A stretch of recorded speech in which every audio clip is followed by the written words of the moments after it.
All right, it's vlog 30. I'm going to try to keep this short. I am not feeling well. The reason why I'm not feeling well is because I don't have my low dose naltrexone. When I have my low dose naltrexone, I still don't feel well, but at least I'm able to sleep a little better. And I have not been pacing well for the last almost 2 years, which is a long time to not be pacing. I haven't had like boom bust cycles, but because I think that most of it it's been my medication that's been keeping me from like having deep crashes. But I am fucked up beyond fucked up still, and I'm still disabled. So, and my sleep is just terrible. My sleep is just like I'm up. I don't know if anyone else has this issue. My sleep is just like I can maybe fall asleep for an hour at a time, but I also have these dreams that are so intense and stressful that when I wake up, I just want to like punch something.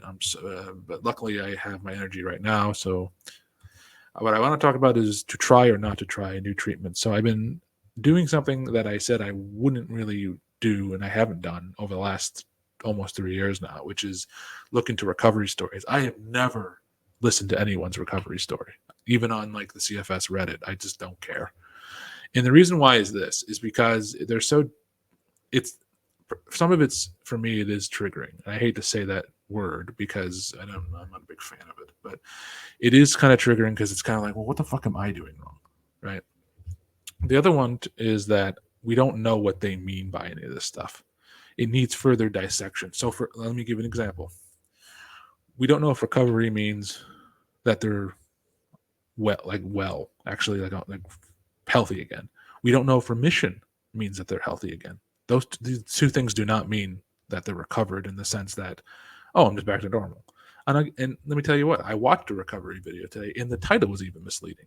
It says, after 4 years, I of having ME/CFS or chronic fatigue syndrome, they said, I don't even know if they had myalgic encephalomyelitis, but they said that they recovered to 110% after having some sort of viral issue or something in 2019. So this is before COVID. So it couldn't have been COVID. Um, and they recovered in 2023, right? But then towards the end of the video, they're saying, well, I still have to do things, right, to make sure I don't have flare ups. I was like, well, that's not 110% recovery. None of my healthy friends, my able bodied healthy friends, have to worry about flare ups of any kind. They just go about their day, like they don't have to worry about like what they put in their body, what they eat, what medications they take or don't have to take. They don't have to worry about fucking overdoing anything. They just do things. They just do. That's health. Okay. You are recovered to the point where you can engage back into society and do things, but you're not 110% recovered. That's bullshit. So that I took exception with. That's why I don't like reading a lot of these things because you don't get the full story. So that's one of the reasons why I'm hesitant to try things but I am going to start watching more because there is some things that you can extrapolate from them. And one of them is to try to find like a common theme. Now, there's two problems with this. The common theme could be bullshit, right? But also, the common theme could be that they got lucky. That could also be the common theme. The tertiary one is that you can pick up like little hints of like, okay, they had to go through this and that hoop and try different things, and maybe that's what did it. But we don't know. Ultimately, it's just it's not a dead end. What it is, it's just a dark alleyway you can't see down, or or like it's just a wooded area. It's a forest that's a deep, foggy forest that there you cannot see through. That's what it really is. There's no like path, obviously. If there was a clear path, we'd all be doing it. So there is skepticism abounds with this. Okay. The other thing is it's costly. It's cost prohibitive. Trying new things, different modalities, trying to have, like, form a team of doctors, right? Um, it's costly. I don't have the funds to do it. I have to probably ask my someone in my family, probably my dad, which I'm reluctant to do, um, to maybe finance some of this.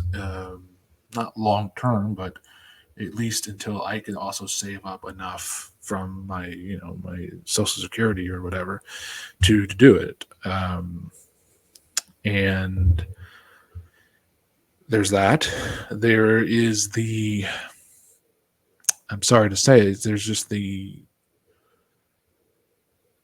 the likelihood that none of it works, and how that's going to be sort of maybe defeating, but not as defeating if or defeatist as if I didn't try at all, right? And that's not this, and I'm only saying this in the context of someone who can try.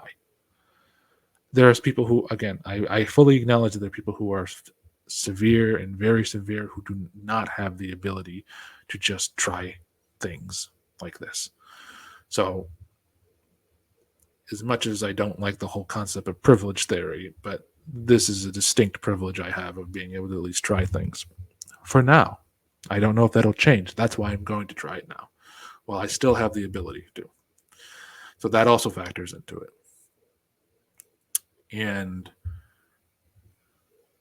I think also, too, if it takes months or years or whatever it takes, that's time that I'm not going to be doing other things because I'll be devoted to doing this. So I have to think about that. I run a blog, an economics blog, or a political economics blog, right? And I also run this vlog, and I also do some research, like side research on my own that has nothing to do with any of this. And it's going to eat into that. And so I have to balance it on that. It's like, do I, and it's a balance of something that's not like a trade-off where it's like, oh, well, if I do this thing, I'm definitely going to get well, and then I'll be able to do all the things I want to do again. No, this is, maybe it doesn't work at all. I still get worse, and now I can't do any of the things I was going to do in the meantime. So that's that. There's that. And I think finally, so I don't make this a long video, is that I think I do have some evidence that there are some the things that I was skeptical about do play some role in it. Not all, but I don't think they play as big as a role in the recovery factor unless you're part of a very specific subtype. So since I don't know what my onset was, now I think some of my onset might have been environmental, long-term kind of shit. Long-term stress, for example. Now, I'm not saying stress is the cause of it. What I'm saying is stress had a disproportionate effect on my susceptibility of getting this illness. But it's also really the reason why it's not as bad as it could be. And then the reason why I say that is because if it were viral, for example, or directly viral, I would have had all these still the effects of that virus, which to date I've never had. So I haven't been even sick that I know of in the last almost decade. So there's that. But also, so I tried somatic experiencing, for example, in 2022 because I had a lot of stress, not only the stress of this, but I've had some stressful life events in my existence that I'm not going to go into, obviously. But I still carry that with me. I think even I've resolved some of it, but like not all of it. Right? It's why I think ketamine treatment could possibly be an avenue I might look into, even though I'm also skeptical of. I don't like anything that alters my reality. That's why I don't even like going to sleep. But so there is. I'm not trying to say there's a mind-body connection because it's such an oversimplified dualism, right? Like duality exists and binarisms exists, but especially if you're like some sort of like Hegelian fucking dialectical materialists, everything's unity of opposites and contradictions and shit like that. So like for those people, yeah, that exists, right? But for me, it's more along the lines of, yeah, I could see the efficacy of it while I was doing it, but I was also doing it with a lot of other things. I was doing it with, for example, I was using my vagus nerve stimulator, which I still use every day, which is not cost prohibitive.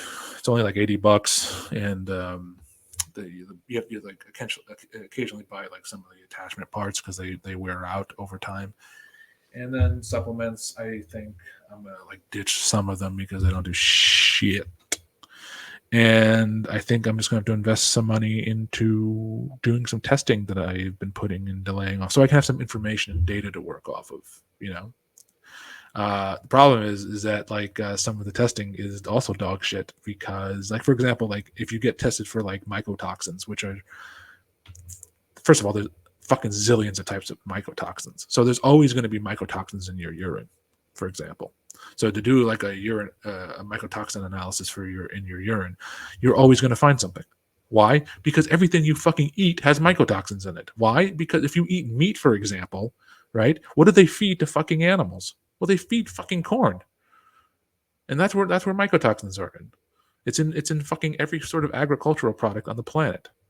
Go to the USDA website on fucking mycotoxins. They will tell you it's in everything. So it's unavoidable, right? So that's to me is not that great of a test, but maybe I'll do it anyways just to see if it's like out of range, whatever the fuck that means. But I've asked some doctors about this before, and they were like, yeah, those tests are basically bullshit, but whatever. I don't know. Maybe there's a reputable one that, because when you're desperate, you're like, oh yeah, this is a data point. But anyways, that's all I want to say. I'm gonna try some things, and I'm gonna see if it helps.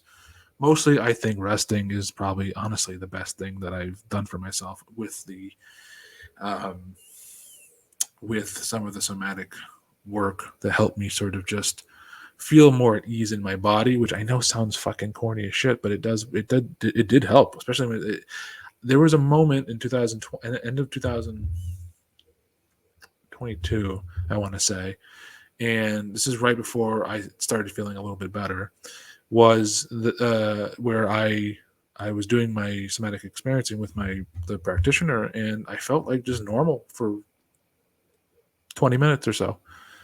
And I'm not saying it was a curative. It's just like I felt like my body wasn't rebelling against me for once. So that's pretty much it. That's all I wanted to say. Sorry, I kept this about where I wanted to. So I'll see you for vlog 31, hopefully, and maybe I'll have some updates, and hopefully I have my fucking medication here. Hurry up, PD Labs.